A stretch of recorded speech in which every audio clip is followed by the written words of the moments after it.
Të gjitha këtu ngjese në sistemin e drejtësisë nuk mund t'i veshëm vetëm organeve dhe personave që merren me menaxhimin e tyre, por një pjesë e përgjegjësisë bie edhe tek pushteti ekzekutiv dhe tek ai legjislativ. Sa i përket konfiskimit, sekuestrimit, vërtet kanë të drejtë qytetarët dhe këtu duhet jemi vetë kritik. Përkundër faktit që gjatë viteve të fundit besoj që pajtohemi s'paku shumica prej tyre pajtohemi që sistemi gjyqësor ka arrit një progres të mirë sa i përket edhe efikasitetit, edhe çështjeve tjera, kjo nuk u kalu tek publiku.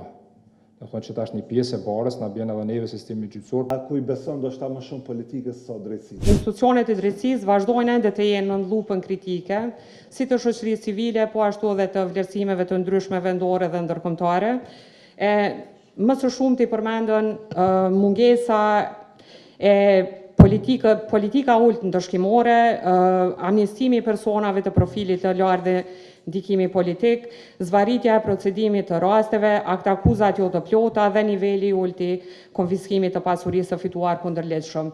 Megjithatë, ne konsiderojmë që të gjitha këtu ngjese në sistemin e drejtësisë nuk mund t'i veshëm vetëm organeve dhe personave që merren me menaxhimin e tyre, por një pjesë e përgjegjësisë bie edhe tek pushteti ekzekutiv dhe tek ai legjislativ. Tek pushteti ekzekutiv në krijimin e politikave, e këto 4 vite kemi parë që politikat kryesore për të cilat qeveria është thirrur nuk janë realizuar, e ndërto mund të përmendim 2 kryesore siç janë vetingu dhe byroja për konfiskim të pasurisë.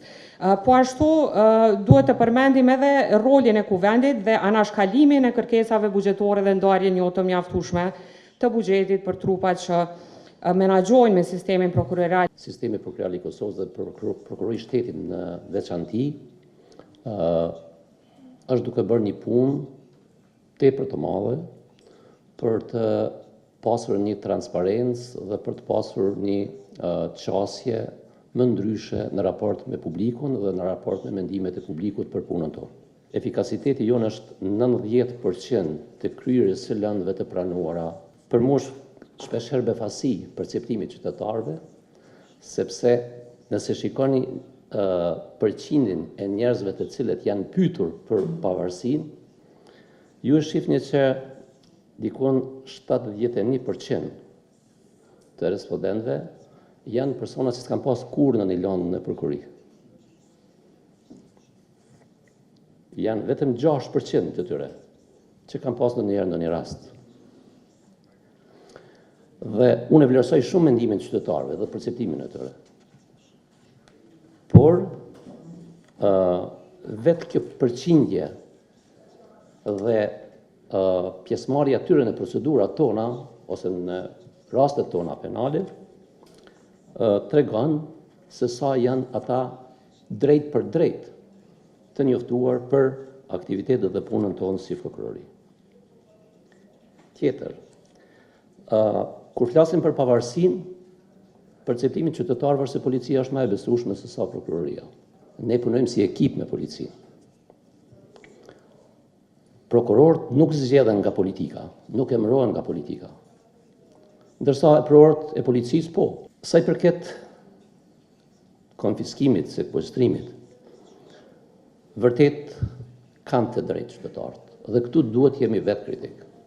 Ne prokurorët, po edhe gjykata me neve bashk, nuk jemi ende në nivelin e detyrës. Kur kishim rastin e Banskës, kishim shifra milionëshe që u konfiskuan, pjesa më e madhe e tyre ishte konfiskim automatik që kodi penal na detyron ta konfiskojmë atë.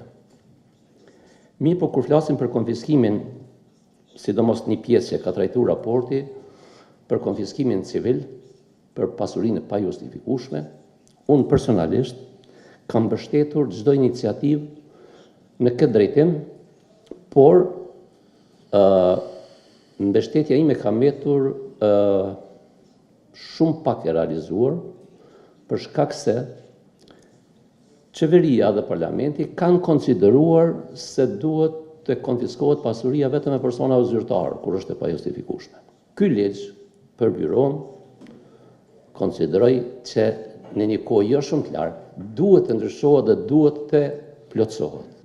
Në rastin konkret e kemi 6% të këtynve të pyturve që në fakt kanë pas punë me sistemin gjyqësor, ndërsa pjesa tjetër domethënë asnjëherë nuk u kanë pjesë e sistemit gjyqësor. Kundër faktit që gjatë viteve të fundit besoj që pajtohemi, spaku shumica prej tyre pajtohemi që sistemi gjyqësor ka arrit një progres të mirë sa i përket edhe efikasitetit, edhe çështjeve tjera, kjo nuk u kalu tek publiku.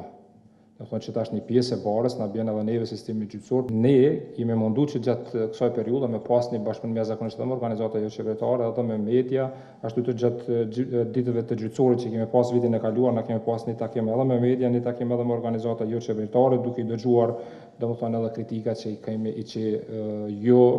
i keni ndaj neve ose propozimet edhe rekomandimet që ju i bëni karshi gjyqësorit. Në secilin gjykatë është mos caktuar një punëtor, një zyre e cila punon veç në kontakt ose me kontaktin me publikun, që sidomos sipas tyre raportit del që është shumë e nevojshme. Ku i beson do shta më shumë politikës sa drejtësisë. Unë do të jemi tharë si jurist para së gjithash që t'i besoj më shumë drejtësisë sa politikës.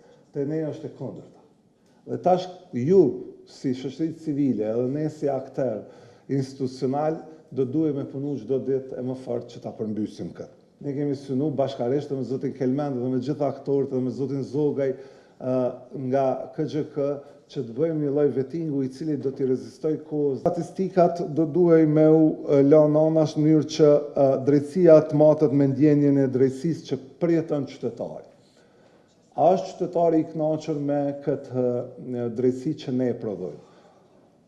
Unë si pedagog i drejtësisë në universitet e përdori shpesh një thënie që është e vjetër, po ka sa ekziston drejtësia, që drejtësia nuk duhet vetëm të bëhet, ajo duhet shihet që po bëhet. Edhe midis këtyre dy raporteve të bërit, sepse drejtësia bëhet në Kosovë, por është mjaftueshëm e pashme, e vrejqme, e maqme dhe qytetari. Mendoj që jo. Nuk po shihet sa duhet kjo drejtësi. Dhe pikrisht, ne kemi bërë një gjë kolosale si Ministria e Drejtësisë këtë drejtim. Kemi hartu një draft ligj, që është ende draft ligj, që dhe kemi përfunduar atë, që është projekt ligji për realizimin e së drejtës për gjykim të kohë të arsyeshme, një ligj që e kthen kohën në mjet drejtësie e jo në pengesë të saj. Ky ligj që tashmë pret miratimin e kuvendit të ri do të mundsojë qytetarëve të kërkojnë kompenzim kur drejtësia vënohet pa arsye.